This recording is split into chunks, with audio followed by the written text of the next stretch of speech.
Figure it out. Hello, this is Adam Koralik from Figured Out Productions. The following video is a video of some kind, and I hope you enjoy it.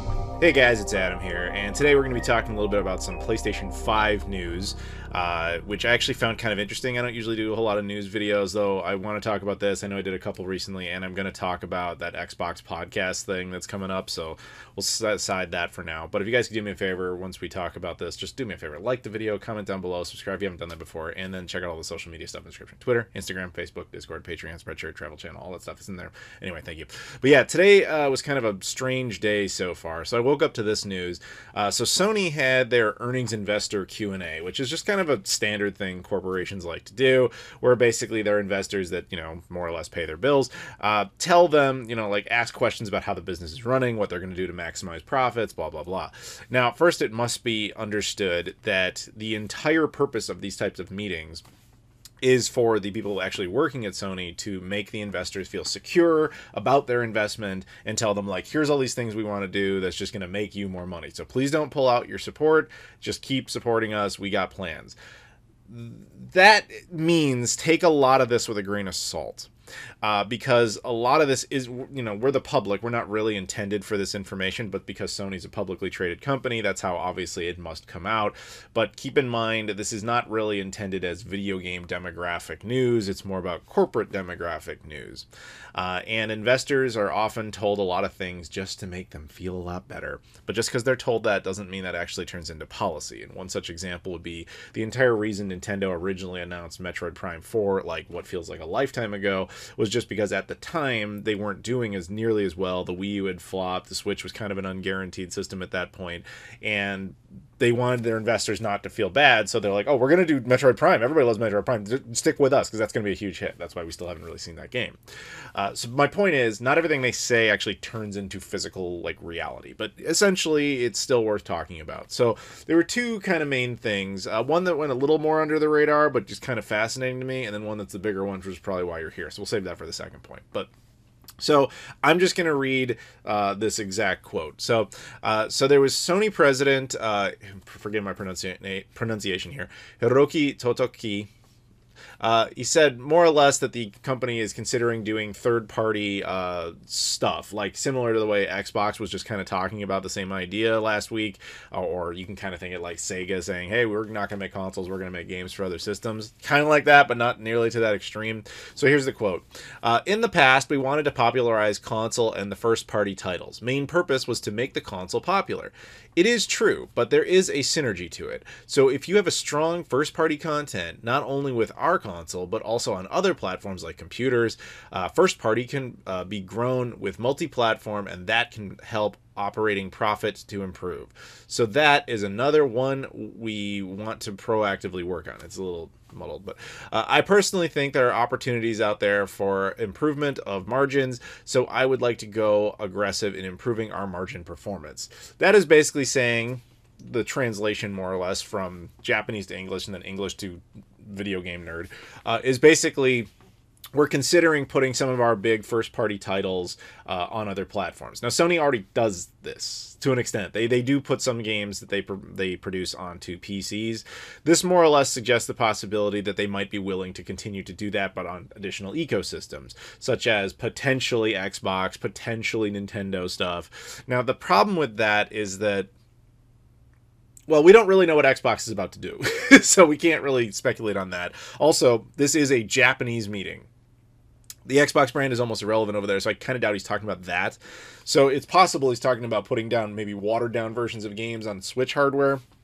But more or less, I would think that if there is any substance to this at all, that what he's really saying is that, hey, more of our first-party titles will end up through competitors, usually through things like Steam, etc., maybe Epic. I don't really know. Actually, to be fair, I don't know how Sony distributes their PC games, because I've never really, to be honest with you, never really looked into it, because I don't play on PC anyway. But they might be like, hey, we'll do more of them, and we'll do a little bit more friendly about it. Maybe we'll do a timed exclusive thing, etc. Or he's literally just telling investors, hey, when we make these games, don't worry, it's not going to be one bite of the apple. Eventually, we'll put them on another platform, so you'll get a second paycheck. So just don't pull your funding. It could just be lies. It can just be lies. It's not that big of a deal right now, but it it could set the framework for what they're thinking of doing eventually. So that's kind of the thing, which is interesting because if there's any merit to all this Xbox stuff, it could be very similar. Now, again, we're going to find out about that Xbox stuff in like a day from now. So some of this will be very out of date, I'm sure. But that was one element of it. The one that everybody's focusing on, though, is what else came of that meeting is they were the quote that everybody's going nuts with is that the PS5, according to Sony, is entering the latter stage of its life cycle, which implies the PS5 is almost done. We're going to be moving on to PS6 soon, etc. That's the mental freak out a lot of people are having. So let's talk about that one. Let's calm that down a little bit. Now, where did this come from? It's one of those quotes that is just kind of a little bit out of context. It is actually technically accurate, and people just freak out anyway. So where this comes from is that, according to this, and I'm looking over at IGN at the moment, Sony had set the target of selling 25 million PS5s during the current financial year ending in March 31st of 2025. So basically, over a year from now, all that together, they expected or are hoping to sell 25 million PlayStation 5s. They, based on crucial holiday data from the December that already happened, in which they sold, I think it's 7.1 million PS5s during that time.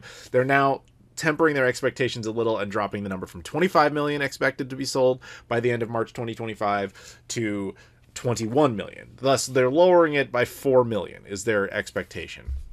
Now, keep in mind that the PlayStation 5 itself has sold something like 58 million systems. No, sorry, 54.7, just thought. So it's not doing miserably or anything. But a lot of people are kind of misreading this as the PS5 has only sold 25 million consoles, which is not true. It's sold more than double that. And that it's going to wrap up soon and we're going to have PS6 next week. Like, none of that is true. I hate to break this to you, but the PlayStation 5 is closing in on 4 years old. Like this November, it will be 4 years old. It launched in 2020. And that is actually, traditionally speaking, an average lifespan for a video game console. It's just that we've gotten very used to extended lifespans. The last system that kind of went through that was the Wii U, but that was only because it failed. Now, that doesn't actually mean that they're going to be like, all right, PS6 is coming. What he's simply saying is we're past the halfway point, which is absolutely true, because even if you double it, that'd be 8 years. That would be a more, shall we say, standard, now modern day standard console life expectancy. And even if you want to kind of give me do a gimme to the 2024, since we're only like a month and a half in, then it's still 6 years, which is not bad at all, like 6.5, almost 7 at that point. That's a pretty standard lifespan now. So what he's saying is not actually wrong. Where it kind of annoys people is that we have people who are just not very familiar with video game history, getting upset about this kind of thing. B, maybe just not super aware of like when the system actually came out, because to be fair to most people, yes, the PS5 came out in 2020, but it wasn't something you could really buy for like the first 2 years of its existence just because of the shortage. Thus, most people never really had time to check it out, etc. And where there is some very legitimate criticism and complaints about the PlayStation 5 is that the gameplay library is a tad limited. It's not like it doesn't get new games. It gets them constantly. It's just that it doesn't get any new games that are really special to it. It gets stuff that's available on Nintendo, available on Xbox, available on PC. Like, there's really nothing that unique about it, except for whatever Sony decides to make as exclusive first-party content. And even that is very limited because they don't produce a whole lot of them. The last major one, that at least off the top of my head, was Spider-Man 2, which was a significant one, no doubt. But then a lot of them ended up on PC anyway. So they're not really exclusive titles anymore. I'm not saying that one in particular, as I honestly don't know if it is. But and of course, if you combine that with the first part of this story, it doesn't even seem like they care about the whole exclusive thing anymore. But again, investor meeting, temper expectations, and temper fears, temper paranoia. But yeah, and the other, of course, valid criticism is a lot of people are like, some of the big games they put out are literally just remasters of remasters, like Last of Us, etc. So yeah, the big concern, the way people are interpreting this is, the PlayStation 5 has been a massive disappointment to a lot of people. It is underperforming in a lot of different ways, and it looks like Sony's going to give it up.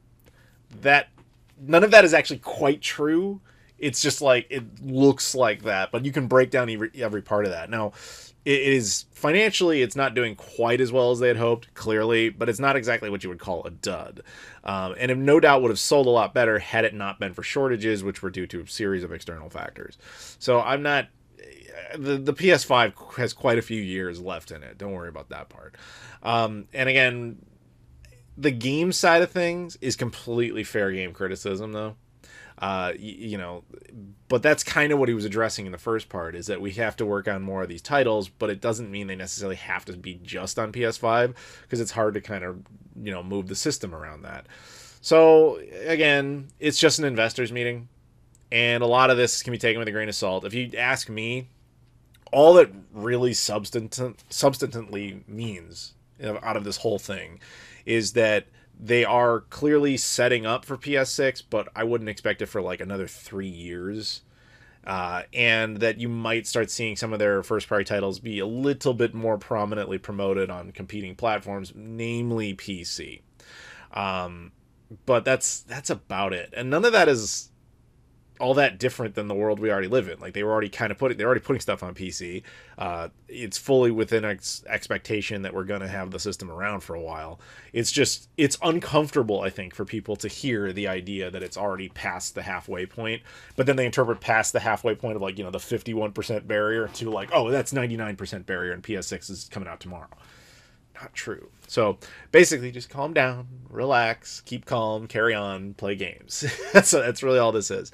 Now, I'm intending to talk more about the Xbox stuff tomorrow, provided that there's much to talk about. We will see. If you're not familiar, Phil Spencer and Sarah Bond and I want to say Matt Booty, the three of them are going to be doing some sort of Xbox podcast to kind of explain the future of the Xbox business, which is all over the place as of...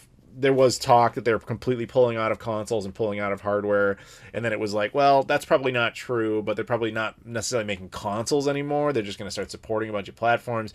And then apparently Phil Spencer told employees internally, like, we're still supporting consoles. So I don't know.